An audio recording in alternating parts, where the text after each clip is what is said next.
I've just got a very clever box of tricks.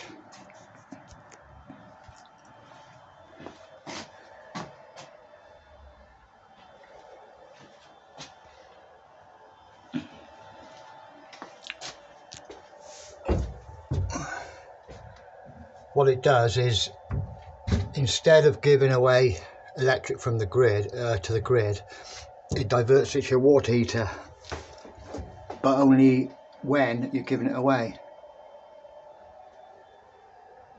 So I've only got 4 panels up and it's a cloudy day, so just by putting my batteries on charge, it's not giving anything to the grid. But I'm just going to switch them off now. You'll hear the click and then watch the lights on the Solic. Okay, it's off. So lights go to green, so now instead of going to the grid, the solar power is going to my water heater. I just put my bike back on charge.